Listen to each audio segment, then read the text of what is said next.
and welcome to Divine Hearts. This is a Dungeons & Dragons story. I'm Bolthra, your storyteller, and today I have three great players. I'm going to announce them by their character names and let them introduce themselves. So let's start with Ferrora. Okay, so Feirera is a wood elf sorcerer, and that's probably all you need to know. She's a girl. That's about it for now. Okay. And let's go with Bellin next. Bellin is a high elf barbarian who has been on walkabout in the woods for the last few years. Alrighty. And last but not least, let's go with Randor.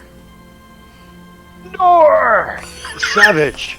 He is currently on tour with the WWE.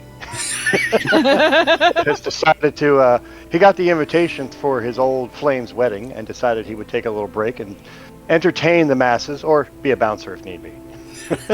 Should the party get out of hand, and any party where Randor is bound to get out of hand. Exactly. Well, today you've been invited to the wedding of Prince Eldrin Dorwraek and Lady Aenwyn Lorafir of Eldrin. I believe I'm saying that correctly. An autumn wedding is planned, a romantic setting just as the leaves grow orange before the cold of winter approaches. Set in the ever-shifting Feywild, the characters are either friends of the couple or simply attend for political reasons. So they have arrived at the wedding, and get to my notes. Okay. The Feywild is a place of unrestrained and awe-inspiring natural beauty. The plain is always bathed in twilight of the setting, or perhaps rising sun, with lanterns and fireflies providing additional haunting lights. Visitors to the plain find that all sensations, both sensory and emotional, were heightened. Smells are stronger, colors are more vivid, and sounds are clearer. But at the same time, shadows are darker, impulses are harder to control. Strong emotions have even altered the landscape of the Feywild itself. Wilting flowers trailed the despondent or furious, and carefree animals travel alongside chipper and cheerful individuals. So again, you have arrived at the. It's almost like a not really a church. It's more of a temple, where the actual ceremony took place earlier in the day. The couple were actually married earlier. They prefer a private ceremony in the Elven culture. So what you're going to be going to really is the reception afterwards. Just a little background for everyone. The bride is a graduate of Cancerth Academy of the Arcana and is a well-known sorcerer who has traveled the known world in search of forgotten lore. The groom, a renowned fellow of the Hydraspeak Temple, is an accomplished cleric and defender of the downtrodden in the name of Eldeth. And what I would like to do is, as each character is arriving at the reception, I'd like to have them describe their characters, what they look like, and the reason they came. Again, are they friends of the couple? Are they here for political reasons? And just tell us kind of your connection to them. So I'll let anyone start who'd like to go. Randor will go first. Okay. He is here primarily usually to be entertainment. He is fairly tall, 6 foot, about 240 pounds, well muscled, he looks good, looks clean. He has dark hair, black hair, thick curly hair, a decent beard, blue eyes. Generally runs around in kind of what would be a skin-tight outfit. Yes. Usually quite loud, quite boisterous, and once he enters the reception, let's go, drink. Think if you watched What If, he's Party Thor. Okay. He's like Party Thor, except with the beard, maybe not so heavily armored. So the minute he comes in there, he's like, "Let us start the revels," and he goes right to wherever he can find the bar and gets himself a drink.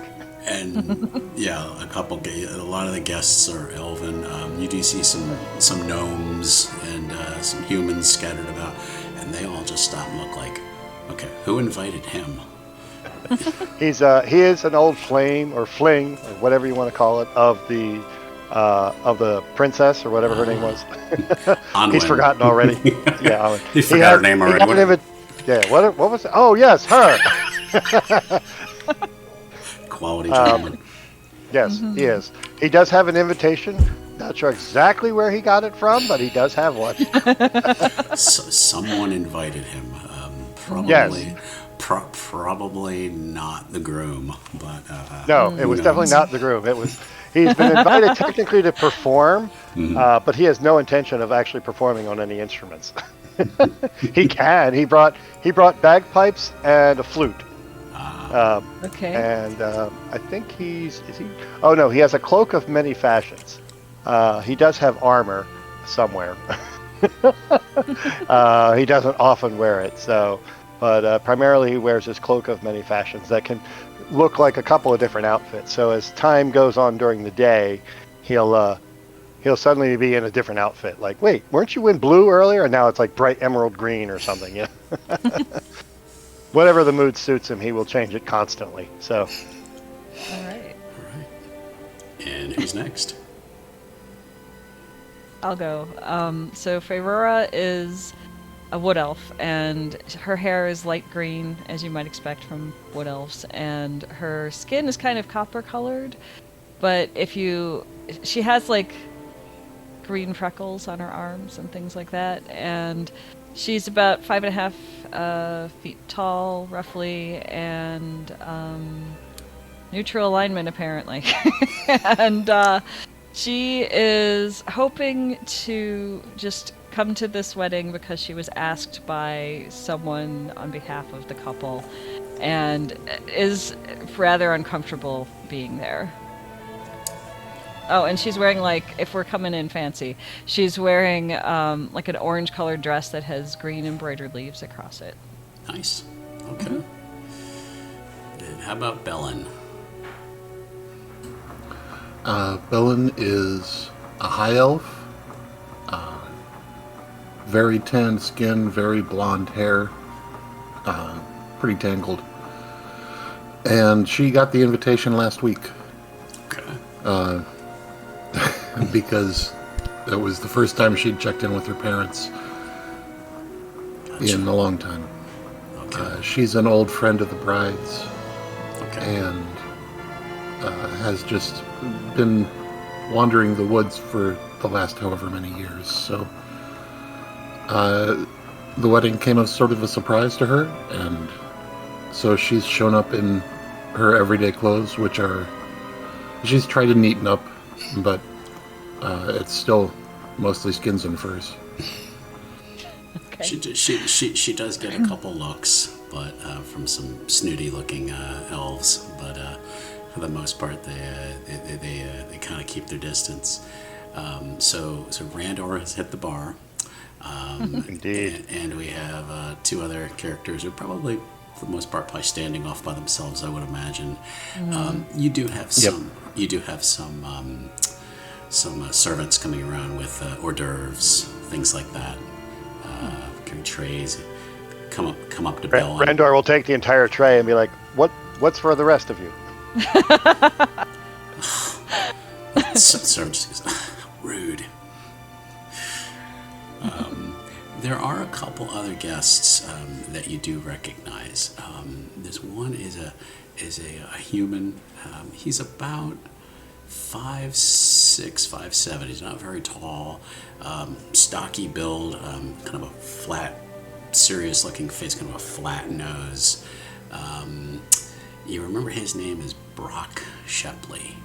I think he's a hunter or an adventurer of some sort. He's in what he would think is fancy clothes. To everyone else, it's probably just average, but he's kind of milling about, just kind of looking uncomfortable, but like he's, by himself. The second is a actually almost a famous person. If you almost think of if there were celebrities in this universe, Tiana Rubyworth. She is an elf. You almost, if there was paparazzi in this universe, she would be she's a journalist essentially. Since this is essentially a royal wedding of two well-known elves, she's made sure she's attending, and you see her coming in, and she's just, oh darling, hello, just stopping, talking to everyone. She's kind of working her way through the crowd, and then there's a smaller character. Actually, you probably noticed they're a halfling.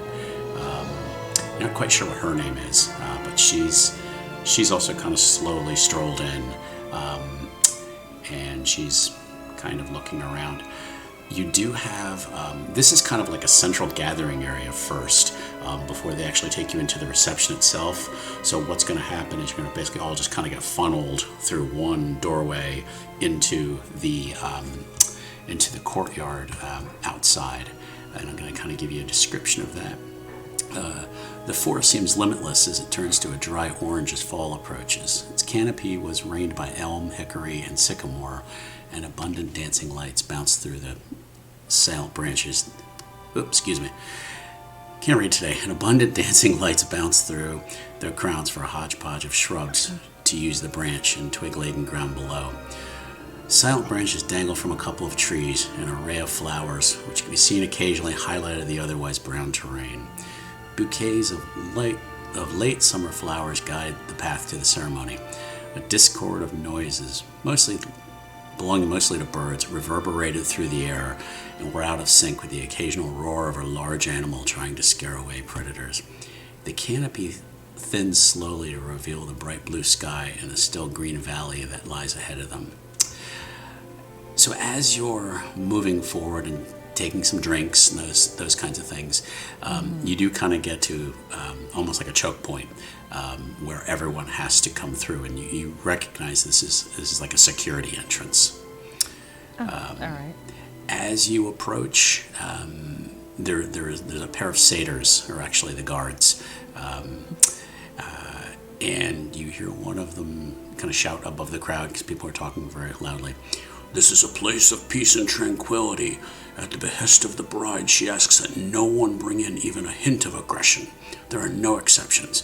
If anyone refuses to leave their weapons here, they will not be allowed to enter, and the rudeness reported to the bridal couple."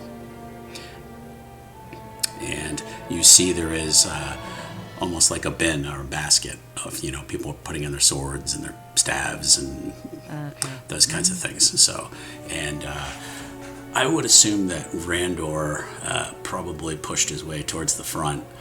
Oh yeah, definitely. Unless the reporter was interviewing him, and then he would have been trying to maximize her time. If she didn't give him more than 2 minutes, then he would have been like, "All right, well, it's time to go in." She hasn't seen him yet. She seems to be kind of staying towards the back, and she's starting to she's hobnobbing with people. So I would assume Randor is probably pushing his way towards the front. How about Ferrora and Bellin? Are they hanging back a little bit, or what would they like to do? I'm trying to blend in with the crowd, but I will put my longbow into the bin of thou shalt not bring in. Okay. Randor, did he have any weapons on him? I know you're going to say he is the weapon, but... Yeah, well, he drops off a scimitar, a mace, and a dagger. So he can, he has to have all three types of weapon damage. So, but the only other weapon he would be theoretically carrying would be a mug of whatever he was drinking. And we'll see if they try to... He wants to kind of see if they'll take that away from him. Like, it's half filled with whatever he's drinking. Hey, buddy, you got to finish that before you come in. Waff, here, and he kind of tosses the mug at him. Okay. You said he did have some instruments on him, too. He has bagpipes and a flute. They're like, gotta leave him in here. We know about you bard types. Very well. Do you wish to take my hands as well? Don't be a wise ass. Very well. You can tell he's really being a horse's ass. So Yeah. Taters. good business, sir. Very well. Okay. Too bad I was hired to bring music. Will there be something inside I could play? We'll see about that. Very well. And then he'll dump off his flute and bagpipes. He'll basically, he's coming in with his armor and his cloak, and that's about it. But he always has, lefty and righty. So. And Bellin? Bellin will try to hang back. Okay. Watch what everybody else is doing. Okay. But yeah, she will surrender her enormous great axe and a hammer and about half a dozen javelins. Before she heads in. Any daggers hidden? No. Okay. Okay. So as you pass through the security, they kind of grunt and thank you for your understanding as they take the weapons and obviously be given to everyone as they return or as they leave. So you were coming from the south. You're passing through the Great Vineyard before entering the central courtyard. It's a rectangular area lined by elm trees. The area is grassy with patches of wildflowers that bloom within this secret garden. Ornately covered tables bearing trays of vegetables and exotic fruits line the sides of the courtyard. A gift table awaits at the far end of the courtyard, placed directly next to the bridal table. So, did anyone bring a gift for the couple? Randor would have just brought coin. Okay. Frankly, as far as he's concerned, he is the gift. That's what I was thinking. So, yeah. Okay. It brings a bag. He'll bring a bag of gold, Okay. whatever is appropriate for this level. I mean, at his level of character, he probably has money, but he'll just produce the sack of gold, plop it on the table, and promptly have forgotten about it. Okay. Faye brought with her a modest bouquet of flowers from the woods around her village. Some of them are like ones you don't see very often, and so she's going to include that as a gift. Okay. And the table is oh, I'm sorry. Go ahead. Oh, sorry. Bellin brought something that her mother shoved into her hand as she was walking out the door. It's wrapped, and she doesn't know what it is. You can't go empty-handed. Yeah. Okay. So as you're putting your gifts there, you see there's already a lot of gifts there, ornate. Every kind of description you can think of, ornate gifts, big, large. Lots of things there. Again, the actual ceremony itself was performed in private, standing before the gods in the shade of a holy tree. The pair were I can't read my own writing here. It was officiated by a priest of whatever deity the couple seems appropriate. The elves wrote and spoke their own vows, and the priest used their own words to seal the union. Thus, an exchange of vows amounts to an exchange of life essence that forever bonds one to the other. So now that you're kind of in the actual reception, some of the other characters that you had saw come in are starting to mingle a little bit. Tiana Ruberworth, the paparazzi, makes a beeline for Randor. She's like, Randor! Comes up, You've hugs heard of him. me. Comes up, Of hugs course him. you've heard of me. Gives him a little kiss on each cheek thing, and how are you? He kind of picks her up in a darling? hug and swings her around. And she's just giggling. She's, oh, Randor, you. That is me. How are things? They are not well. I have between engagements, as they say. Thankfully, the invitation came along, and hopefully I can endeavor some locals here to hire me for future endeavors. Well, that's a shame. You were always such a popular character. Indeed, but times change and people's tastes change, and so I must move on and follow where the wild goose goes. Well, let me ask you. I heard you and Aenwyn might have been a thing at one time. Care to comment? Perhaps. No. Oh, no. I would not sully the bride's good virtue upon her wedding day. Oh, all right. Well, just between you and me, we'll just keep that our little secret. And I must. He gives her a wink, a knowing wink, like, yeah. And she's looking around the crowd a little bit, and she's like, I don't know the bride that well. We've had a little chat here and there, but she just will not give me an interview. She just denies me every time. I really want to. Maybe you know her. Maybe you can help me get a couple minutes with her. I can certainly try. It would cost me nothing. Oh, that would.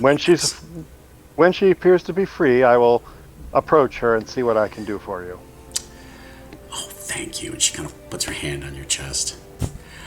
And it kind of swells a little bit, like, haha.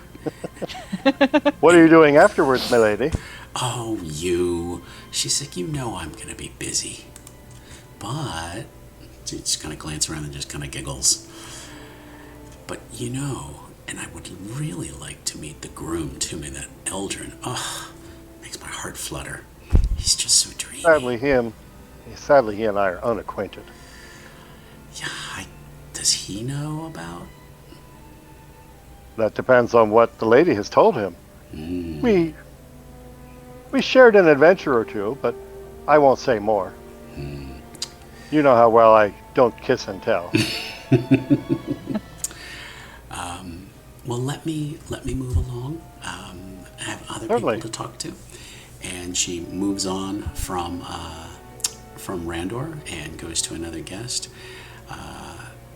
Bellin is moving around, just kind to check things, and accidentally bumps into someone.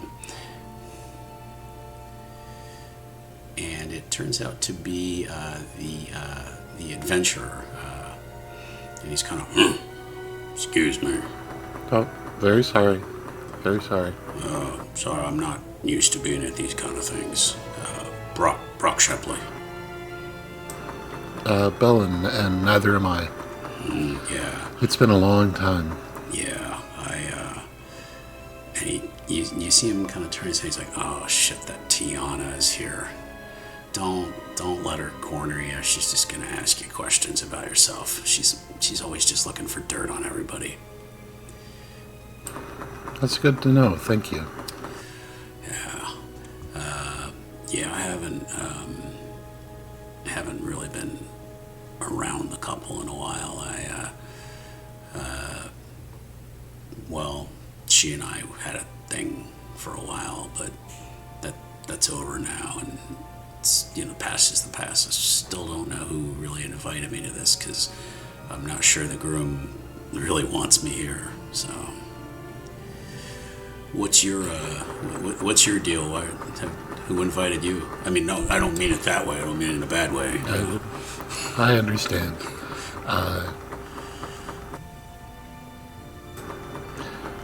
I was an old friend of the bride's from back before she met the groom. Oh. So, okay. This is all sort of new to me. Yeah. Okay. Well, I'm gonna get a drink and just maybe I could sit with you later. You seem pretty friendly. That would be fine with me. Okay. I hope you enjoy your drink. You too. And he just kind of walks away. The halfling that Feirera had noticed before comes up to you. She has bluish hair. It's kind of wavy. She's in a nice gown. I mean, she's not the fanciest, but she'll come up to Feirera and she says, "Hello, I don't think we've met before." I don't think we have. I'm Ferrora. Most people call me Faye. Ferrora. That's a beautiful name. Yeah, thank you. My name is Professor Sabrina Valance. I'm Dean of Cransworth, the Academy of the Arcana. Oh, wow. That sounds interesting. It is. It's scholarly work. It's something I enjoy. I've a bit of a writer here and there, and she seems very eager to talk about herself.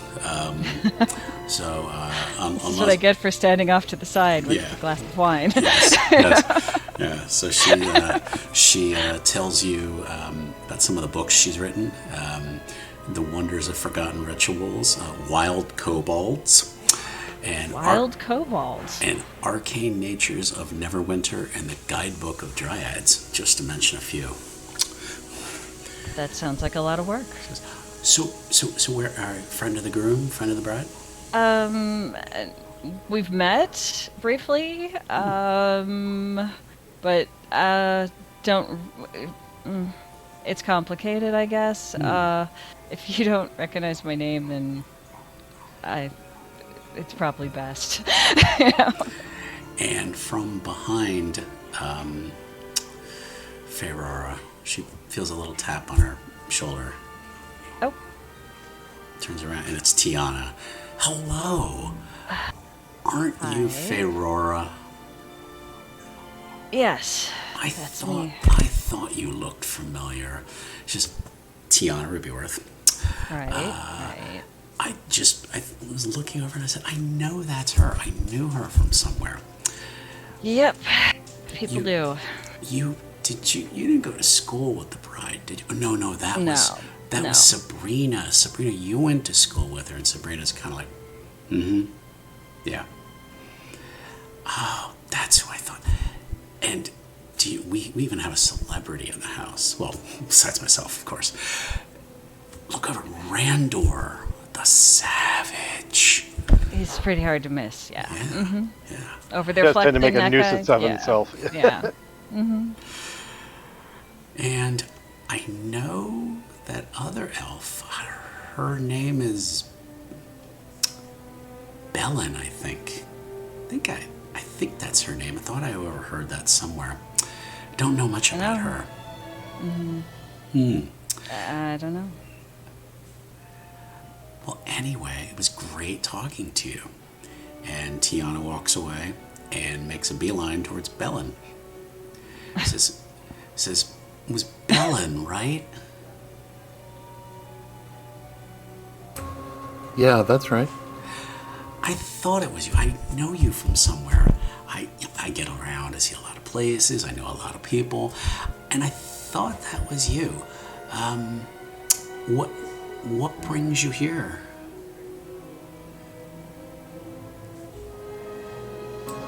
My feet? Silly. You're a crafty one. Maybe... I used to know the bride, and I got an invitation in the mail last week. Okay. And she thinks you might be holding back on something, but she doesn't seem to really kind of press it. She kind of, okay. Well, I'm going to mingle a little more. Have you met Feirera? She kind of takes you by your elbow and kind of leads you over to... I'm like sitting here with my wine going, oh God, she's coming back. You're standing here. You need to meet Feirera. Sabrina takes the opportunity to slip away and walks over towards Randor. Oh. Hello, I'm Professor Sabrina Valance. Randor, well, this is the halfling, right? Yes, yeah. Okay, so Randor offers his hand, kind of squats down at her level, just so he can look at her in the face. Wow. Greetings. Wow, you are a strong one. I am indeed. I am Randor. Randor. Just, well, have you talked to the Tiana? She seems to be a big fan of yours. Oh, yes. She's covered more than one of my particular exploits. She's an old acquaintance, if you will. I wouldn't call us friends, but she has done me a favor or two in the past in promoting my accomplishments, and we have an arrangement of sorts sometimes. And Sabrina kind of blushes, and she's kind of like, oh, okay. She's just kind of, the more you talk to her, the more her eyes just kind of just take you in, and she's just seems to be intrigued by him. And If she's paying him attention, he's all about that. So he'll kind of like, do a thing under her chin and kind of like, oh, you look very beautiful, my young lady. oh, thank Oh you. my goodness. Thank you. And she kind of glances back at over towards Bellin and Feirera. She goes, I don't know about that one. She pointed at Bellin. Just make sure all the silverware is still there when we're done. Okay. Randor's usually the one stealing the silverware. So,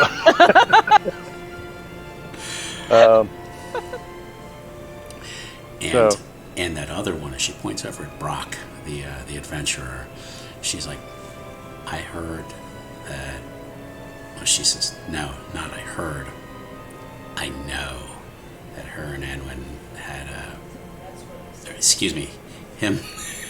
He and She's all flustered. Yeah, exactly. Yeah, she is. She's fair. She's totally flustered. Randor has that effect on women, Yes. even if they're not the same race. that he and Aenwyn had a thing before she met. Pretend to be shocked. Really? And from what I heard, Brock's family were very, very angry at him for being involved with an elf. And he's actually not allowed to return home. He was basically exiled from his home country for having a relationship. For associating with such creatures? Yes, and I think that's Is he from some noble family that looks down upon the Fae? I think he might have been at one time, but if he had any kind of rank or standing, it's gone now because of their love. Oh, he should have known, perhaps, that the lady is... Elves can be somewhat fickle. Lady Aenwyn is no exception. But she seems to have chosen her man, and, well, so be it.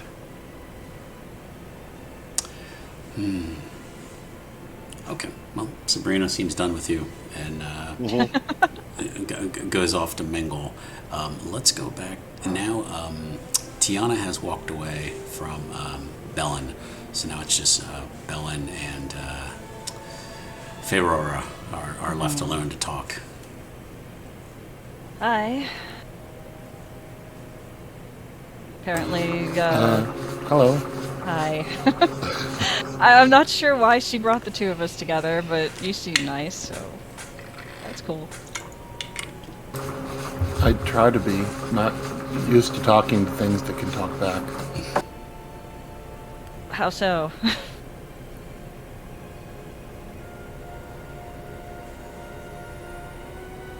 Oh, I've spent a lot of time in the woods.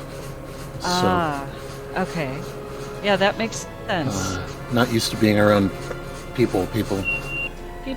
Okay, yeah. Then you have no idea who I am. Great. That's good. That could be a problem otherwise. I'm here by invitation from somebody from the couple sent to me, and I'm really uncomfortable here. I don't really know them. We've met once for a thing that happened. And I'm fine if you don't want to talk much. That's okay. Do you know them? I understand. I knew the bride a long time ago, and I've never met the groom, so I just found out about this last week. Oh, wow. So it's kind of an experience for me. Okay, well, just you can hang out over here with me, just in the back here, and hopefully everything will be fine. Thank you. Mm-hmm.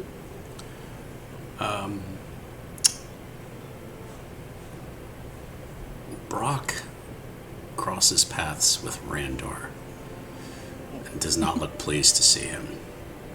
He's like, Randor will kind of like, yes. And he's much taller than Brock, so Brock's looking at him. He's like, shit, they invited you too. Why not? I am a musician and entertainer after my own fashion. Yeah, I guess you could call that entertainment. More like a show. People seem to enjoy it, and I make a living out of it. He's like, all right, just kind of raises his glass to him, like, all right, cheers. If we have a mug, Randor will definitely be using whatever largest, thing that is available to drink from. He may even grab a bowl if necessary. He's like, you seen that Tiana's here. She's looking for dirt on people. That's her job, or her way. I've told her nothing. But her and I have an arrangement after a fashion.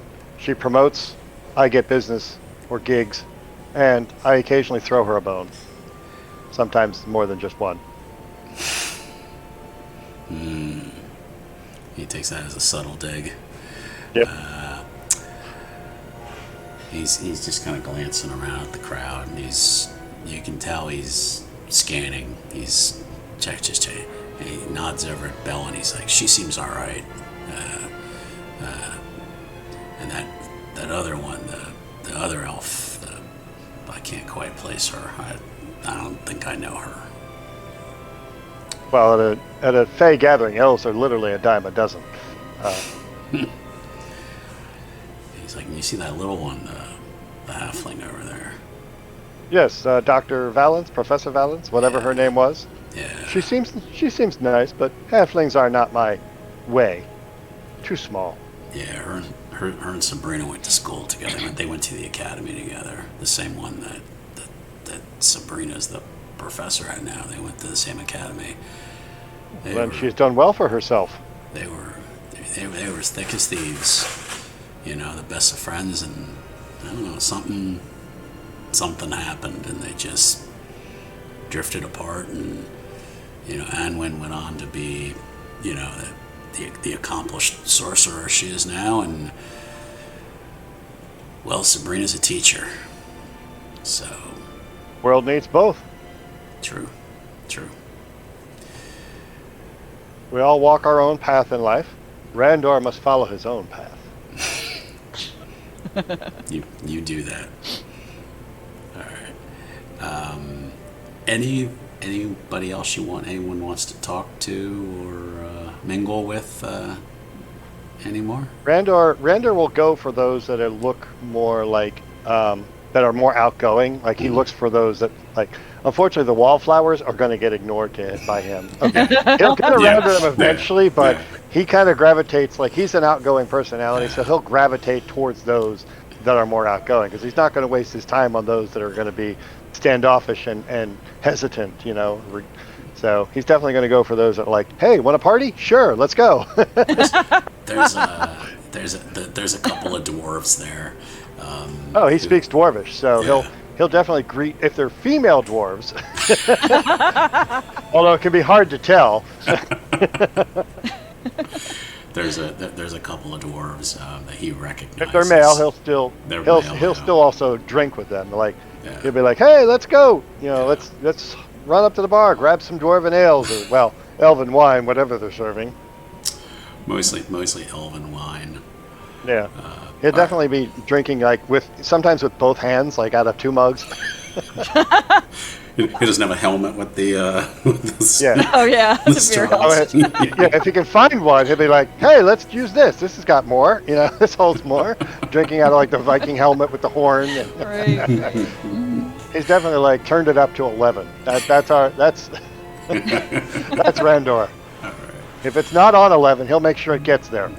This one goes to 11. Yep. Okay. Anything else for Ferrora or Bellin? I'm gonna kind of scan the crowd and see if anybody's paying any attention to me, and hope they're not. Or if there's anyone I recognize. Not anyone else really you recognize. Again, you've noticed. I don't know if you talked to Brock. No, I don't think so. Mm-mm. But you remember his name from years ago, but not kind of what their particular role was, or what he did. So no, for the most part, people have kind of drifted into their groups and are having a delightful time. Okay. And Bellin? And Bellin is sitting by Faye and watching people and trying to remember how parties work. All right, so we got the party animal and 2 wallflowers. Okay. Yeah, for reasons. The party animal has no interest in the wallflowers, Yeah. unless that's all that's left for him to entertain with. If some of them have left and it's down to a couple people, then he might start making his way around to them. But so long as there's more outgoing individuals, that's who he'll hang with. He'll probably doing some arm wrestling with the dwarves, hey, let's try this. Let's go at it. And they're all about it. They're just yeah, of course. To the point where a satyr comes over and is like, all right, Oh, no. you guys gotta just chill out a little bit, okay? Certainly. And then he'll go back to doing whatever he was doing. Okay. You hear the light chime of a bell suddenly, and everyone kind of stops kind of what they're doing and look back over to the southern entrance where you came in. You see a Fey male dressed in a robe of swirling orange and red silks stride through. He's kind of nodding and smiling to everyone as he comes in. His long white hair has hints of light brown and orange, as if it changes with the season as well. The crowd parts reverently as he passes through, eventually taking his place in front of the bridal table. A chorus of birds begin to chirp an almost all romantic-sounding song. And then from the same entrance, then you see the groom emerge. Prince Eldrin Dorwraek, and I came up with the name and I can't pronounce it. He's a noble who took his place among the clerics. He stands about 6'4" and has a long mane of black, almost purplish hair, and his complexion is almost like a light pink. It kind of offsets everything. He kind of strides down. As he's coming down, he does notice Randor.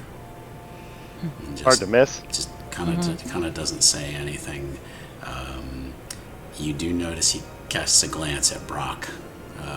His eyes kind of linger on Brock, and then goes back to smiling and kind of walks and takes his place by the first elf who had come in. And of course, now it's time for the bride. She comes in. She has a flowing pink gown which trails behind her like a cloud. A silver tiara rests upon her head as her blonde hair flows behind her, its shade glinting in the noonday sun.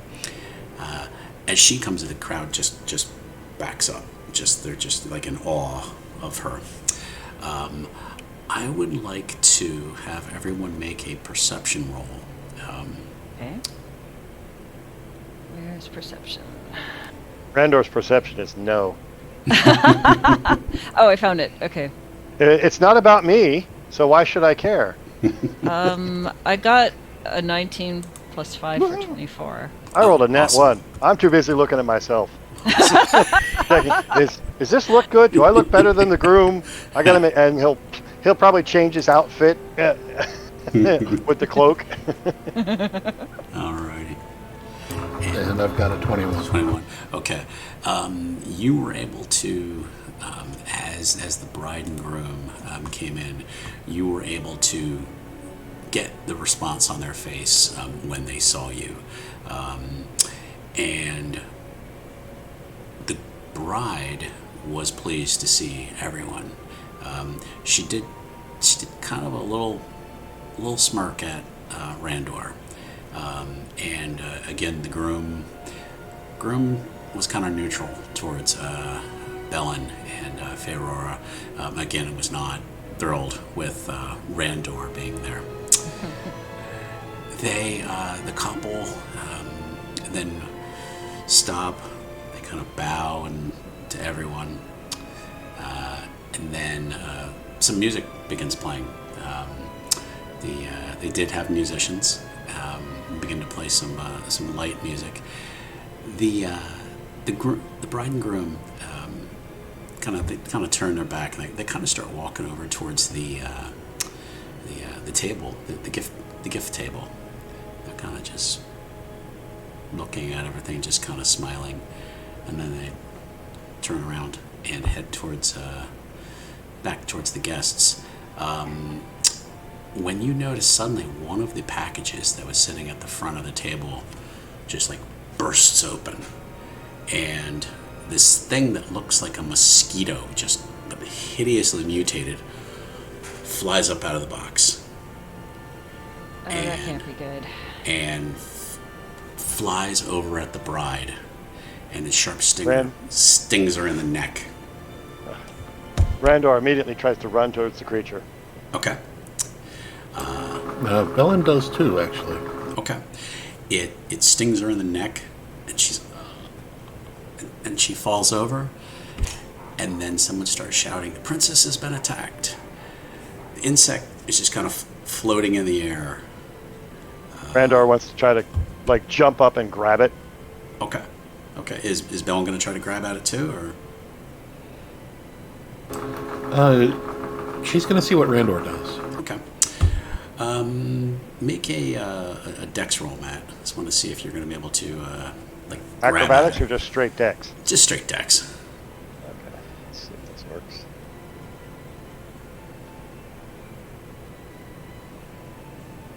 All right, 17, 18. I forgot my dex is better than that. So yeah. You got it, and his hand just kind of grabs onto its wings. Okay. I basically want to smash it to the ground. Okay. Bring it and just smash it to the ground. It's dead. Yep. Splat. Good. And the bride is now on the ground with shallow breaths. And the groom is looking around going, "What happened? What happened?" Randor wants to try to cast one of his spells, but he doesn't have any instruments handy. Okay. So he's going to try to go to where the musicians are, and take a quick look and see if any of them is playing either a flute or a lute. Somebody had a lute. Okay, he's going to try to. He's not going to ask permission. He's going to try and grab the lute. Okay, he gets it. And he'll run back. He'll run back towards the princess. He wants to try to start playing the lute and casting Cure Wounds on the princess. Okay. The groom comes up and is right in your face, like, "You stay away from her." I can heal her, and he starts playing faster. Speed metal kind of. It doesn't seem to be doing any good. She's okay. I figured as much. But he's going to try anyway. Yeah. And I'm going to pause the recording for just a second. Yes. And we're back to the action. All right. The bride is now on the ground, breathing hard. A group of armed centaurs now rush in, and they just push through the guests, and one group stands right by the bride and groom, and then you see more centaurs arrive, and they actually circle they kind of start pushing everybody towards the middle, and they actually circle the entire area. Oh, okay, sure. One of them is a female centaur. She has more ornate armor. She says, "I am Captain Pronisa. The princess has been assaulted on sacred ground. No one may leave here until this villain is found. In the meantime, please take a seat until we've spoken with everyone. We ask that you beseech your gods so that these two divine hearts are not separated." And now everyone's sort of pushed towards tables to sit down. Okay. Sure. You are all at a table with Tiana, Sabrina, and Brock. And Tiana's, oh my goodness, what? I can't imagine what's happened. The poor bride. This is just terrible. Hopefully they have a cleric somewhere. Everybody make a perception check. Perception check. Yeah. Okay. Again, Randor's is no. I got a whopping +1 on that. I got a total of 13. No, is that right? Perception That was check? mine. Yours was 21. okay. You got 20. Oh. Yeah. Okay, then yes, that. Okay. Again, Randor rolls a 5, so it's not about him. What does he care? Feirera, you can tell that Tiana is just really a bullshit queen. Yeah, of course. She's Pretty obvious. doesn't seem. She's upset, but is also intrigued that something interesting has happened. Yeah, she's probably gonna make a story out of that one.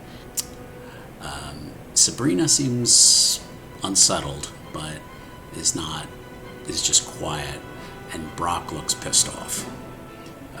He's like, we gotta do something about this, and he's like, I'm gonna go talk to those centaurs.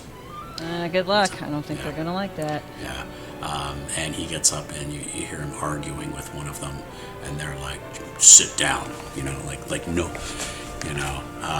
several of the guests are, well, I'm the Duke of Earl, Whatever. Duke of Earl. Okay. Duke of Wesselton. Exactly. I will not stand for, being told, and the guards are like, sit your ass down. Nobody's leaving until the culprit is found. So the sooner that we find this person, I would like, who has basically the highest kind of medical skills? Is that probably Randor? Not Randor. No. No, it's not Randor. I don't think I have any medical skills. The only thing mine's Randor 0. has is Okay. Randor has I don't have anything. he has cure wounds as one of his spells, but that's it. That's the closest thing there might be to anybody medical, which is Okay. what he tried to do his cure wounds on her as soon as she got stabbed, or as soon as he killed the creature. So yeah, I don't know if any of us have the medical trait. Mm-mm. Let's see. Oh, wait. Faye, I think yours is best at +2. I think it is. It is a +2. I just realized that. Yeah, and Randor only has it because he's a bard. He has a +1 because he's a bard. That's it. Okay. Then you do overhear from the satyrs who are working on. No, I shouldn't say working on the princess, who are trying to help her. You hear them saying, we don't know what's happened, but I don't think she has very long. And the groom says, how long does she have? And you hear him say, maybe an hour. It seems like the poison is working through quickly. Oh, wow. And I kind of look around to see if anybody's coming to help her that might actually be a cleric. the old, is there a doctor in the house? Right. Kinda. Yeah. The groom is a cleric. He almost seems he's too upset to. Okay. But he is trying to help her, and he's. Actually, let's have him do something. Don't just stand there. So.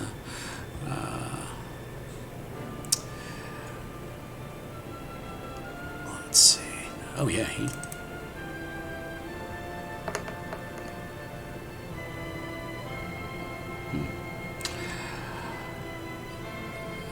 And Eldrin, the grooms, he was, it's just beyond me. I just don't know. I don't recognize this. It's something. Where is that insect? And the dead insect is still on the ground where Randor smashed it. If anyone wants to take a look at it. As far as Randor is concerned, it's dead. Yeah, I'm gonna, if they'll let me, I'm gonna like take a look at it and see if I recognize it from somewhere. Let's have you make you have an Arcana roll, please. Okay. If it was a vampire, I would have said occult. So. Yeah, got a 14. Yeah, it's not from here. This is, you recognize it. It's more from like some southern jungles. It's exotic, and somebody probably went to some trouble to procure this thing. It wasn't just it happened to get into the box by accident. You're like, this is something nasty looking. Yeah, this is bad. I figure I've gotten up and nobody stopped me yet, so I'm moving up there. Yeah. And this is dangerous. Obviously, it's not from here. It's from like warmer climates than here. And yeah, I don't know if you have clerics here, but I can do a little bit of medicine to try to help. I can't guarantee it. And Eldrin does see you, and he says, Ferrora, correct? Yes. I look around to see how many people are now staring at me funny. A couple people who are you. It's you tend to have more of the royals are still attempting to not buy their way out of there, but everyone seems very upset and doesn't want to be there. Right. But the centaurs are not budging. They've actually gotten weapons out. They are just, pardon the term, hurting people. They're like nudging them and poking them, like, yes. get back. Yeah, they're like, no one is leaving until we find out who did this. All right, so I'm gonna like put my hands up, walk slowly towards the nearest centaur, be like, "Can I help?" Yes. See if you can calm these people down. What we really need is really just help and just figuring out who did this. We don't have a lot of time. We're going, and he kind of sighs. He says, "We're going to have to find who did this, and we're going to have to basically take them into custody now, because if we don't act, the princess is probably going to die." Can I can do a little bit of medicine if that's helpful. You can try it. Yep. Okay. I'm gonna do a wisdom medicine check and hope it goes well. Oh, no, it did not. It's a 6. She doesn't look good. Okay, this is beyond my capabilities. There's got to be a cleric in the house somewhere. Well, unfortunately, the best one is the groom, and he doesn't seem to. He's like, I need access to my books, and he starts to storm off. Okay. I need access to my books, and the centaurs are like, "Your Highness, you can't leave." And he's like, "It's my wedding. I can leave if I need to." And they're like, they seem kind of like, well, do we listen to him or not listen to him? And Brock shouts, "You heard the man, or heard the centaur. No one leaves till we find out who did this." And Eldrin spins on him like, "Are you suggesting I poisoned my own bride?" And they may come to blows. Oh boy. Randor will step in between them. No. This is a great calamity. Let us not soil it with fisticuffs. And were you going to say something, Bill? Unless it's against me. Bellin is going to grab Tiana and go over to the gift table if she can. Okay. And she's like, this is horrible, isn't it? It is. It's terrible, and I want to take a look at that box. Of course. Yeah. Why don't you do a investigation roll on it? That's an 18. Okay. Yeah, it's the type of box is it was custom made. The ribbons on it are made with very expensive silk, and it looks like this was specifically planned and wrapped to be not as much not noticed, but again that it was for a specific purpose. Gotcha. Tiana, do you remember who was carrying this box when they came in? I couldn't tell you. I wasn't really looking at it. I mean, if I had to venture a guess, and she kind of just looks conspiratorially around. No. That wouldn't be right of me to spread rumors without any proof. Okay, I understand. She just kind of smugly pulls back. Belen's going to take the box and bring it up to wherever the people who are treating the bride. Gotcha. Okay. Oh, that would be me at this point, I think. The groom and Brock have stepped away. They've each Brock just kind of stomps off to try to cool off, and Eldrin is going back to looking at the bride, and he sees Belen approach. He's like, "What have you found?" Well, it's a custom box. Seems like it was designed for this purpose. But I don't have any idea who brought it in. I wasn't paying that much attention to the presents that people had. And he is going to look at it, and he doesn't really have anything.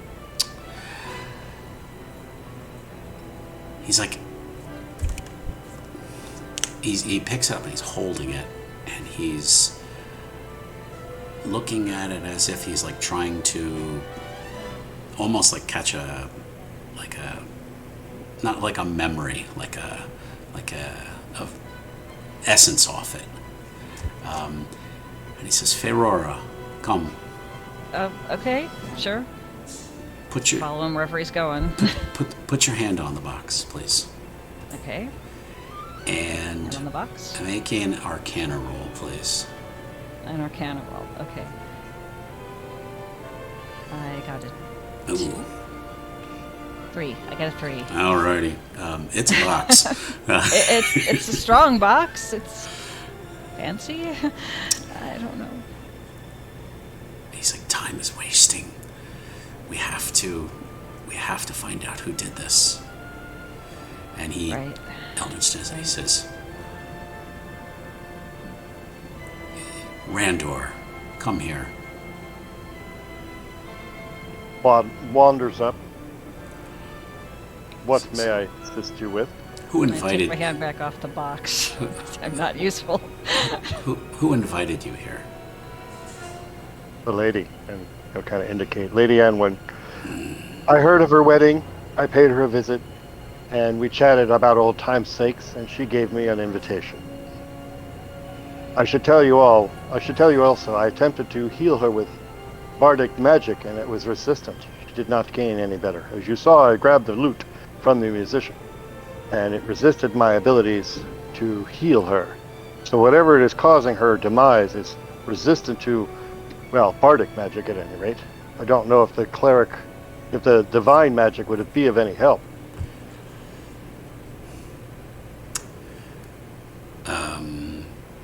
maybe you could, and as much as it pains him to, maybe you Oh, could, no. maybe you could help me with her. And he puts his hands on her shoulder, and he kind of looks at you, and he kind of like, play that song again. Very well. And he'll pump up to a third level spell slot, like Okay. using his best abilities as possible. Yeah. Or strongest level to increase. Yeah. Like when he first did it, he just did like something to hopefully stabilize her. Yeah. But here he'll pump up like his highest level spell slot and try to do what he can there. Okay. Yeah. So I guess roll that. Whatever you roll for cure wounds again. Yeah. I'm trying to see if it'll let me click the button. It's really lagging for some reason. Oh, there it goes. I heard it ding, but I don't know if it actually worked. 16. The animation is being really slow and laggy on my side. The bride coughs. So she seems like she's breathing again. And, but she still can't speak. Eldrin stands up and says, guards, begin to question everyone here. And the captain of the guards, the one with the fancier armor, she says, very well, very well. And she takes Randor off to the side. Says, all right, do you know who did this? No, but perhaps I can look at that box and tell you more information about it. I've traveled many places, learned many things. If you'll give me a moment, I can perhaps see what I might see from the box. Okay. And what he's going to do, he's going to use a spell called Borrowed Knowledge to give him training in Arcana. Okay. So that hopefully he can do a little better than your average person. Because our other Arcana checks were very low. So Okay. I'm going to see if I can turn this on. And so I can roll with You can roll this proficiency. at advantage. Oh, okay, good. I'm trying to get the actual proficiency added on so that I can roll this without having to adjust it. Let's see if this will work. Looking there. Oops, skills. Arcana. Roll, please. There we go. It's really laggy, which is weird. Yeah. I normally don't have this kind of trouble.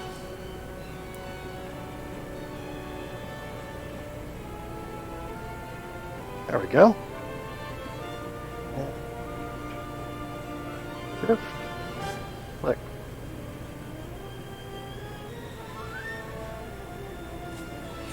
Oh, 15. Okay.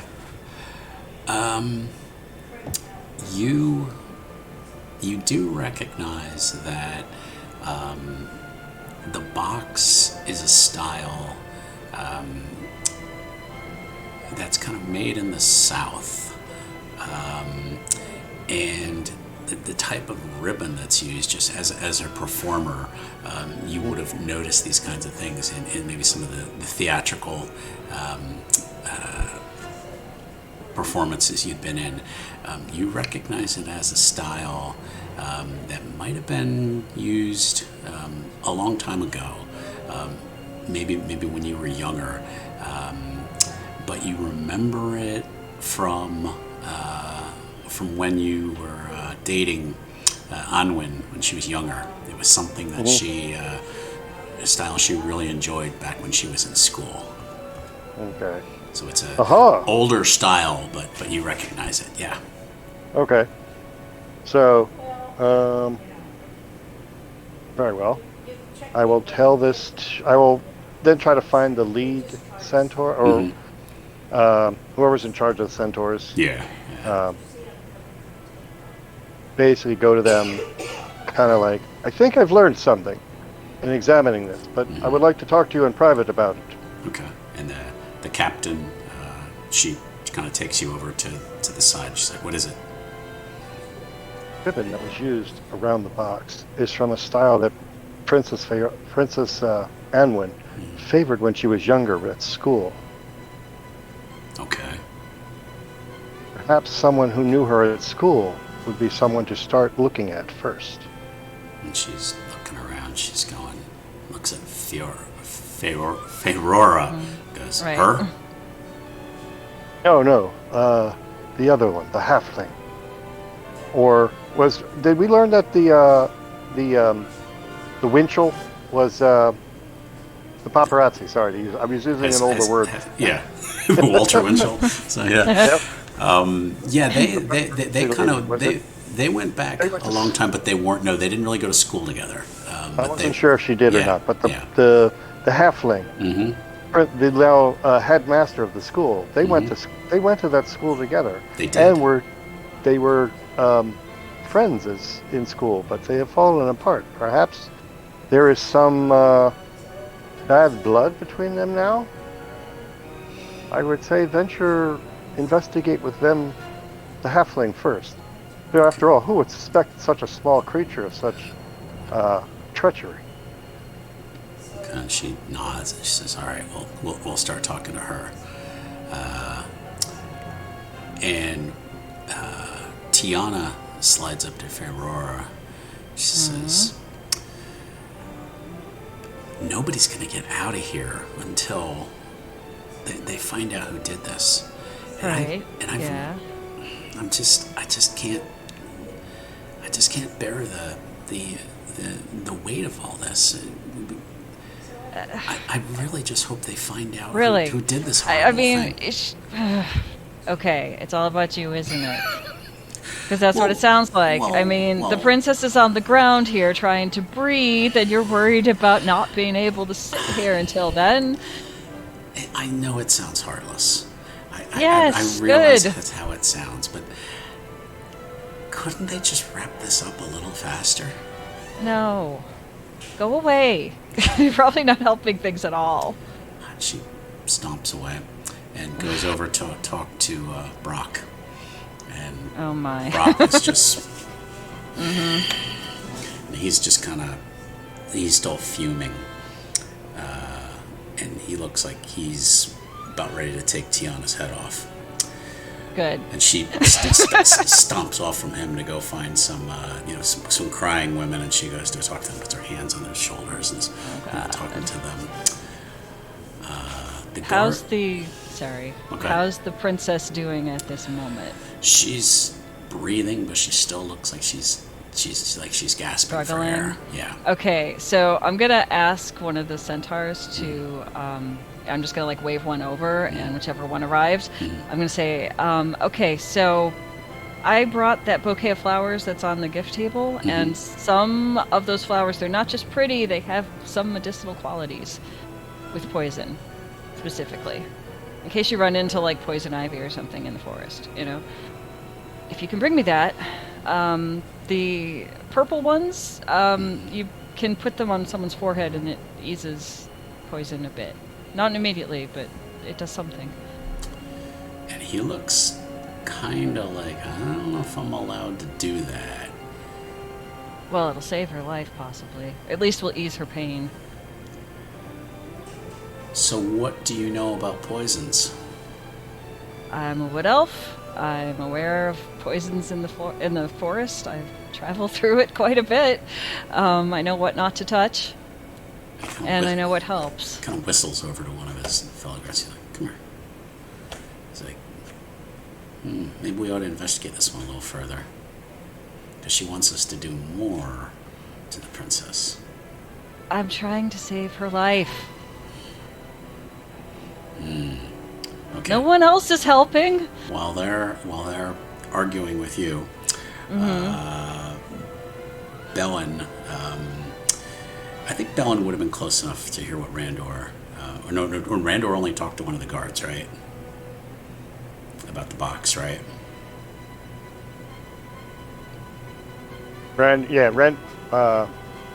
Wait, were you asking Bellin? No, I'm asking... trying to remember if Randor only talked to the one guard. He didn't say it out loud. Oh yeah, he only talked to whoever was in charge. He mentioned nothing else yet. I figured he's going to wait and see what that centaur does first. If they go towards halfling leader, whatever she was, or not leader. I want to call her principal, but that's not what she professor. It's Sabrina. Gosh, I was like, I'm trying to think of the name, and it struck me from a Harrison Ford movie, and I'm like, I have to make this connection somewhere. Okay. Sabrina. Okay. So, he'll try to. He wants to basically watch for like maybe a minute and see if they listen to him and go towards Sabrina. If they don't, he is going to. He's going to try to take matters into his own hands in a different fashion. So I have a plan, but I want to wait and see if they're actually going to if they're going to listen to Randor's not accusation but suspicions. Okay, because I didn't want to leave Bellin out but I wouldn't have told Bellin yet. So. Okay. Yeah, I wouldn't have told Bellin anything yet because I want to wait and see what the lead centaur does. If they don't look like they're going to investigate her, well then Randor sure as hell is. Okay. Bellin, could you make an investigation roll then on the box, please? Yeah, sure. Okay. You come up with about the same thoughts about the ribbons on the box. And you're kind of like, yeah, I remember this style from long ago. It seems kind of an out of fashion choice. Yeah,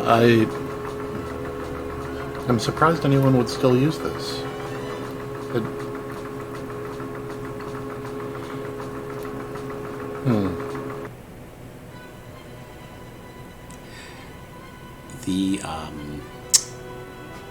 The captain comes over to Randor and says quietly, we're going to need to wrap this up soon, but you will need.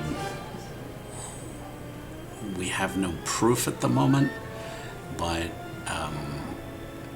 basically we need to get this wrapped up soon so that we can get more medical attention for her. So either we're going to have to start letting people go so that we can bring other people in, but by law I must have basically a suspect named before we can start letting people go. So basically, like Clue, you guys are going to have to come to a consensus of. So at that point, yeah. What Randor wants to do is he's going to cast a spell using his lute. He's going to disguise self. Okay. And try to look like in front of everybody. One of no, I mean get away like it depends on where he can get away from. He can't, like because they're basically they will not let anyone out of the circle. And he would end up doing it in front of them. So and he's never big, mind. so he's going to stand out.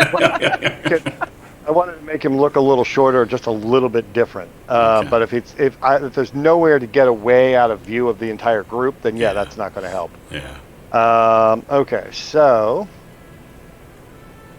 Because I had a nice combination of spells that would actually do wonders here, but all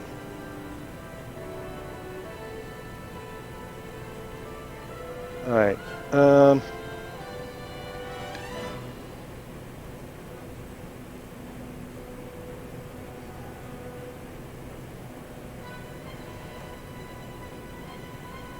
right.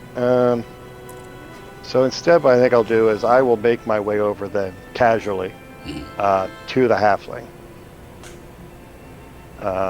Just kind of like after talking with the lead centaur, he's going to make his way like kind of like trying to do his best to like give the impression that he's kind of getting the brush off from the centaur, and kind of make his way kind of in a feigned huff over to where Sabrina is sitting or seated or wherever she's at, and kind of plop himself down in a chair or whatever next to her, or if she's not seated, kind of like sit down next to her. kind of be like, stupid centaurs. Just because I'm not one of their fey creatures, they don't give me the time of day. And you see she's crying. She says, I know this is horrible.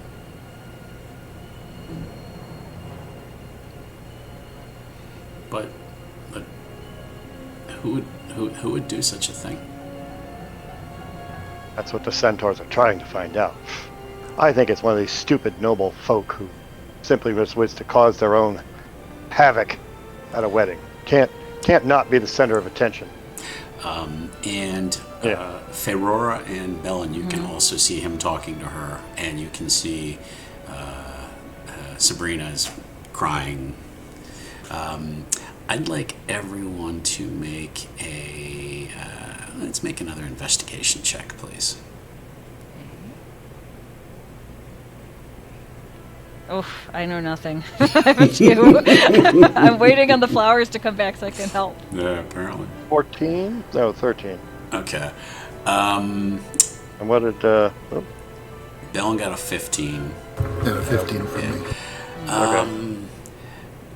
Bellin thinks the tears might be a little fake, but isn't quite sure. Randor is, well, she seems really upset. Feyrora's waiting, and she gets the flowers back finally. Okay, good. Like she was off in space. And, okay. Yeah, Okay. yeah, give me those, and I quickly go through and Ferrora pull. says, wait, she's crying? Exactly.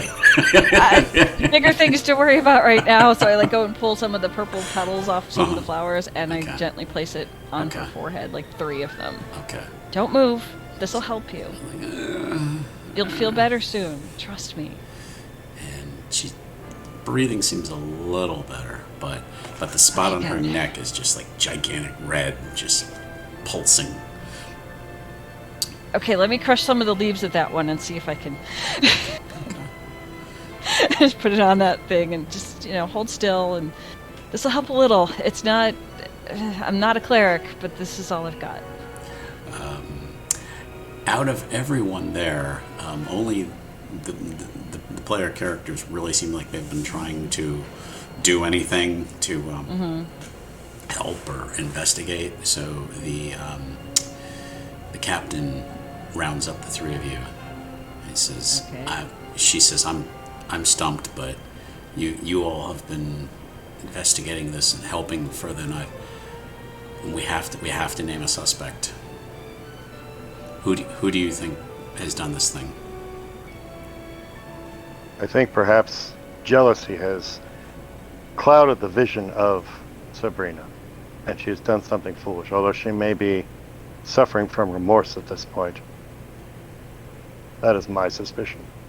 The ribbon used upon the box was a favor styled by Aenwyn back in her school days. The only one present who knew her then and who knew her preferences was Sabrina. They had some falling out, but I do not know the extent to which things have gone sour between them. Any of you learned anything else? I'm not sure those were real tears, but she's a pretty good actress, if so. I think the only person that seems to really want to get out of here that's talked to me is the reporter. Talking about trying to wrap this up. Tiana. Yeah. Tiana That seems one. too wrapped up in her own sense of being to worry Yeah, about. that's true. I kind of called her on that. I didn't think she listened. No, she would not. Randor No. himself might not, but this is a tragic occurrence, and I understand the need for the spotlight to shine elsewhere. Does anybody know if Tiana's here professionally or socially? Probably socially. This is the event of the season, as it were. Yeah. It would make sense for her to be here. The only one I don't see as potential viable invitation is Sabrina. If they had some falling out, I had not heard that they had mended their fences. Nobody asked Sabrina if they had either. And I didn't ask. The captain What? says, and what of the adventurer, Brock? He seems at odds with the groom. Perhaps he The is... groom is at odds with me, and for good reason. Similar reasons than of Brock. We had shared Aenwyn's favor at some point in his past. He is simply a jealous groom, I think. But could we not rule out that Brock is angry at the bride and perhaps to try to take her away from him? No, if I believe if his heart were in such enthrall, killing her would be tantamount to suicide for him. He would lose his love? No, that is not the way of that one. She says, I don't know if getting rid of her would get him back in the good graces of his family. But adventurers like us do range a fair ways. If you said the mosquito came from the south... Yep. Yes, but the head mistress of the arcane school could have easily learned and procured of such specimens. Perhaps even hired someone to acquire them. She would have the money and resources. I mean, I guess it's possible. I don't know. I don't know. And I go back to seeing how the princess is. it seems like she's starting to get a little worse. Oh, God. Okay. We don't have any clerics either. We must make a decision. I cannot hold this crowd much longer. But we have examined all of the possible suspects, and she just kind of glanced back at Randor a little bit, but then averts her gaze back. Yeah. Question me if you will. I have done nothing. She says, very well. She says, when you have reached a consensus, tell me, but please make your decision soon. All right. I like. She's not doing so good, you know. I like the headmistress for this act. Her phony tears, as Bellin says, and her knowledge of such poisons and creatures of the south, plus their history between one another. She could simply be jealous. It's possible, but I don't know. This seems to take it pretty far. Like, I know what this is. I've never run into them before. I know not to touch them if they, but that's from, like, word of mouth, I haven't actually encountered one of these before. The insect, you mean? The insect. What do you say then, Feirera? Who do you think is responsible for this treachery? If the reporter is as she appears to be, annoying and stuck on herself, she might try to draw up a little controversy. Maybe she didn't know how bad this would be, but she'd have a hell of a story. That she would. However, knowing her as I do, this goes beyond anything I think she would attempt. While her heart may be in there for the fame and fortune, she is also somewhat devoted to the truth. Okay. I think that is beyond her nature, beyond her heart, as it were. Well, if you know her, then I'll trust you know what you're talking about. Fame is I've not been with her. Something people probably want to seek. Well, then you'd be wrong in there about Randor. Well, I said probably. It's a difficult. Diana simply seems she wishes fame, but for a different reason than I do. Again, I think this would go beyond her, not only her capabilities, but beyond her will. It is simply not her way to do such things. She would rather craft a story than actually produce or procure such creatures. It would be risky at best. Why use her tongue? Why use something more than her tongue if she needs not? Okay, I don't know. Is anyone that's here from the south or visited recently I don't I know don't think- how they'd do I don't this, think but, so. I mean, I don't But know. how All these long rich ago was- people, Yeah. How long ago was the wedding planned? I mean, I've had my invitation Months. for weeks. Months. Yes.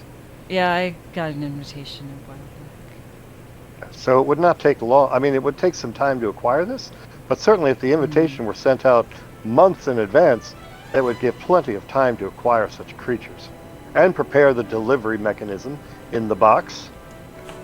That could be. Would you not agree with me? Yeah, that could be. And again, we know perhaps we could ask more about the rift between Sabrina and Aenwyn.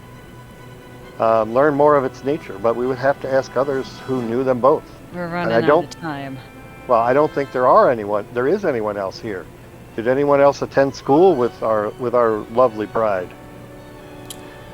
I knew her before college. Aenwyn? And I knew her while she was after college, while she was adventuring. I've only met her once, for a thing that happened. It's not a bad thing, it's just, What do you know? I don't know much about them at all. I think I'm invited here because I'm well known for something. I was invited simply because I'm an old friend, and well, should the party have gotten out of hand, I could of certainly course. take.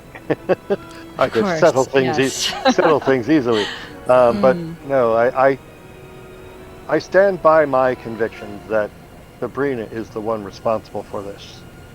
She had the That means. might be. She has some motive. It could be. And- It could be her, but I don't know. I mean, Ellen, what would you say? You said her tears were fake. What else? What else do you know of her? Not much. I agree with you that most of the evidence points to her, but I worry that most of the evidence points to her. Could it be a setup, you mean? Right. oh, that's possible. Possible. Yeah, I don't know. I don't know really. I really don't even know about either of you very well, but I don't know anyone here, and if they know who I am, nobody said. So that's kind of a blessing of its own, but this is not the first time I've tried to save a life. Here's my point then. If she were being set up, why would her tears appear to be false? Would those tears not be real? Because she would be unaware of such evidence being pointed at her. And you said they were friends at a time, right? They were friends at Maybe- school, Hmm. but no more. If Brock maybe- had said they were thick as thieves. They were best friends in school. Because Brock knew And them now both in school. And yet there wasn't. There was somebody else. I think it was Tiana who said they had fallen away. okay, well, I mean, just because they've fallen away doesn't mean she's gonna try to poison her. I mean, No, but what the motive is unclear, other than they're falling apart. But again, why they're falling apart is beyond my knowledge. I don't know But- any of these people. I don't know. I mean, Can I go talk to Brock? Sure. Is there anyone else who would have basically Randor wants to see if there's anyone else who knew who would have known Sabrina at school here? I don't think there is. No, not really. No.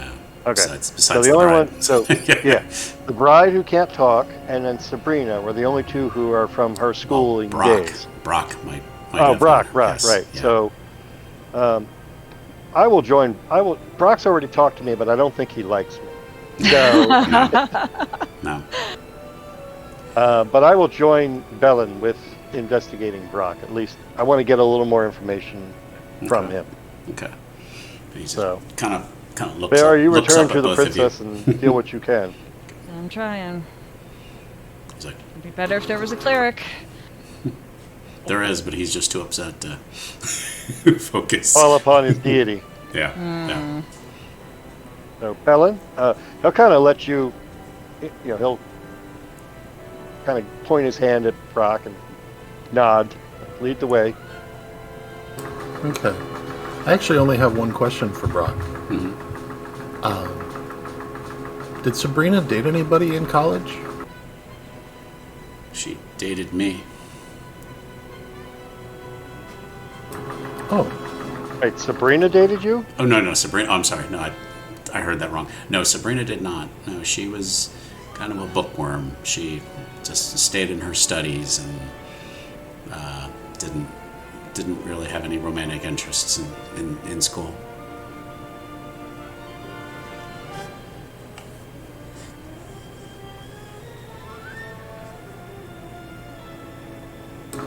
I see. Thank you. Did you have any questions you wanted to ask? You knew them both in school. Mm-hmm. But what happened after school? What do you know? Well, as you know, Aenwyn had her amazing career of becoming this accomplished sorceress, and Sabrina stayed at the school and obviously worked her way up from there, and is a professor now, but it's just not the career, I guess, that Aenwyn's had. Plus her natural beauty and charm helped her attain such things. School, what magic is taught there? That's a good question. No, Oh, is it wizardry? Is it a bardic college? Kind of does a big smile and, yeah. The storyteller just named it the Academy of the Arcana. Okay. Could be So anything. his thought, Randor would lean towards a wizard school with Arcana. Yeah. But sorcery is kind of like Arcana for idiots. Yeah, So, it's not it's not a wardy school, if that's what you're asking. So, well, yeah, no, it's not a book learning school. It's much more about magic, more yes, magic than knowledge. practical uses. Yeah, Right. Yeah, but Did again, Sabrina show any magical talent in school? oh yeah, she was an accomplished wizard in her own right. And yet, well, wizardry and sorcery are two different branches upon the same tree. Whereas the bardic colleges tend to be in another garden. And Very well. And Feirora, oh, you're not there. Never mind. So, Nope, trying to keep the bride alive. okay, because Sabrina did mention a couple books that she had written. Oh, I don't think I would remember. After all this, I mean, Yeah. where's my focus, right? No, it's okay. It's Yeah. okay. Yeah. all right. The Guide to Dryads and Yep. The DM will list them again. Just the wonders of forgotten rituals, wild kobolds, arcane wonders of Neverwinter, and the guidebook of dryads. Rituals.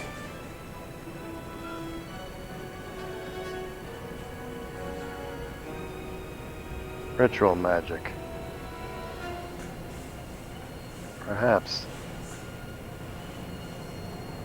Randor will then go to look to see if he can find the groom. Rituals. What do you know of rituals?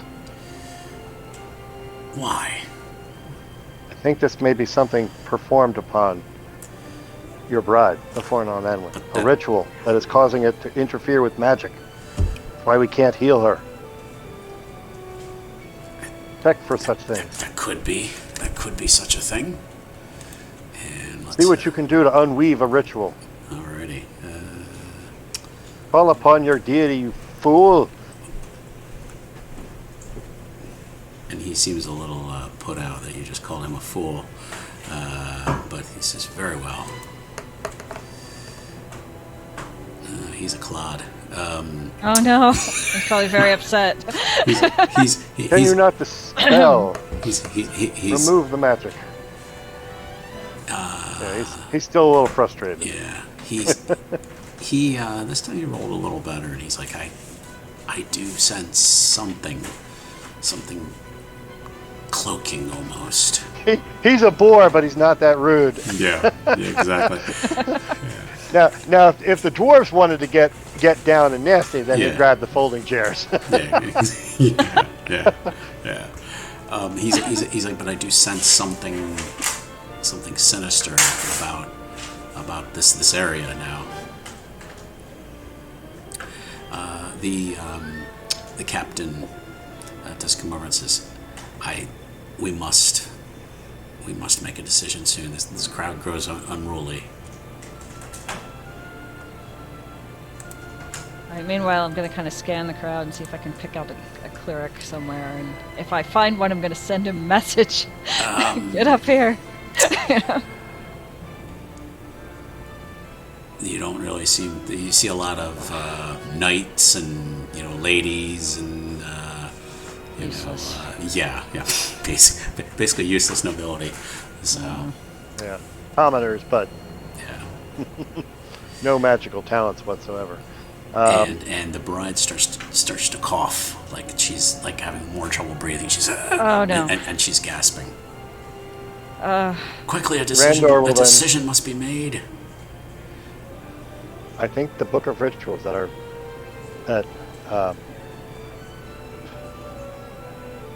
Sabrina has written, along with her vast experience as headmistress of the college. I think it is best. I think she is our clearest suspect. Whether or not she is guilty or framed, the centaurs are only asking for a suspect. I think it is clear we have at least two, but can the three of us agree upon which one? I name Sabrina. What to say, either of you? Go ahead. I think the evidence points to Sabrina. So, as long as we Yeah. understand that this doesn't mean she's guilty, just merits investigation. Yeah, they can, I guess, ask her questions. I don't know what they do with that. All the Yeah. investigator is asking for is a suspect. I believe our suspect is Sabrina. But, okay, I'll go with that. So you She's getting worse, so we have to Yeah. go with that. Nick. So she Very says, well. says the captain says you are agreed, Sabrina. Yeah. Yes. All right. Randor is very confident in his wrongness. If it is wrong, She is back. he might be wrong, but he won't ever be. He'll always be confident, even if he is wrong. And the captain kind of winds through the crowd, has Sabrina stand up, and you just kind of see her pulls her off to the side, and Sabrina is crying now, but she goes, "Yes, it was I," and just bursts into sobs. And the captain says, basically like shakes her, like, "All right, you confess. What kind of poison was this?" And Sabrina kind of reaches into her robes and kind of pulls out a vial. She says, "Here is the antidote." And she just falls apart crying. You had the antidote the whole time, and you didn't. No one expects treachery from the little ones. It is all them that must watch out for. She had everything, and she never had to work a day in her life, while the rest of us had to struggle and fight for everything we needed. I'm sorry, I guess my jealousy took control of me. Clearly. Not a good idea. You're probably in some big trouble now. Captain grabs the antidote, walks over to Feirera. Can you help her with this? Yeah, and I kind of like help her sit up so she can drink it, and just really slowly kind of. And within about a minute or two, her breathing seems to get a little bit better. And Oh, good. within about 2-3 minutes after that, her eyes kind of just flutter open, and she's like, "What happened?" Don't talk. You're gonna feel a little sick for a while. You had been poisoned, but I just gave you the antidote from Sabrina. Sabrina. Yep. And The centaurs are questioning her at this moment. She, And Aenwyn just reaches out a hand. My friend. to me or to No, to Bride. to I'm like, I don't think you mean me. No. And Aenwyn, Okay. Aenwyn points over at Sabrina. She just says, my friend.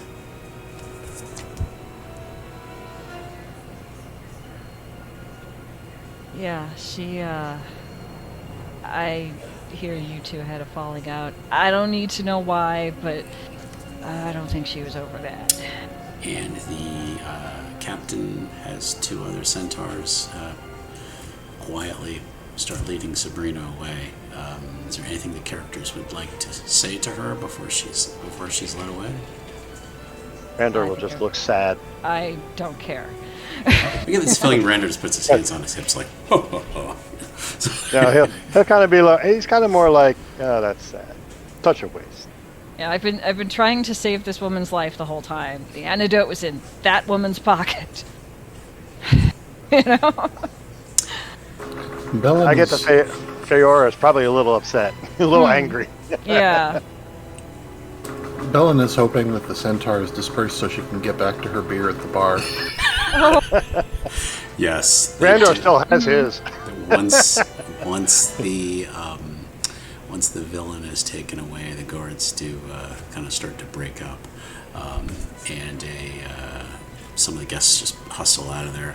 Other guests just begin to cheer, and they say, you know, thank you for the wisdom of the brave heroes that have uncovered this treachery and saved the princess's life. Hip hip hooray! Randor will grab his previously accommodated lute and begin to play. Okay. So he goes into a power solo. Yes.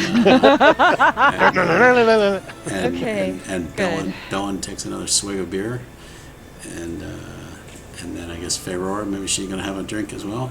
Probably, yeah, at this point. And the bride is starting to look better, and they have her now sitting up, and she'll gonna take her a little while to recover. But Right, I told her to take it slow. This will help. But the Hoping that I was actually given an antidote. You know? Right. You got to take him 30 seconds to like take a quick look at it and be like, okay, yeah, this looks like an antidote, you know? Yeah, Okay. yeah. And the groom comes over to each of you and says, "I'm sorry for my anger. It was wrong of me to be so angry at you, but my bride's life was about to be taken from me." He says, "Thank you." Fortunately, I could help. What little I could. Thank you, each of you. And he even shakes Randor's hand. So. Randor is like, ha ha! Well met, friend. And the wedding has been saved, the couple has been saved, and the heroes have saved the day. So, Hooray! And we will wrap up here. I want to thank my great players for joining me today. This is my first time running D&D, so I think I did okay. Yep. And thank you. And There was combat, and Randor didn't miss it. well, like I said, there was a very small chance of combat. Technically, yes, it could have happened if Randor had really pushed it. There might have been some combat. Yeah, there was no. He might be a bore, but he wouldn't attack guards for doing their job. Yeah. Unless it was somebody like he had to get away, but he didn't have anywhere to go. Right. Yeah, there was no chance. Like I said, he'll take the food, he'll take the beer. He will hit on every single lady he possibly can. And like I said, he will be a bore, but he certainly won't be rude. Starting a fight at somebody else's wedding? No. He finishes the fights that start at somebody else's wedding. Oh my gosh. But I hope you guys enjoyed it.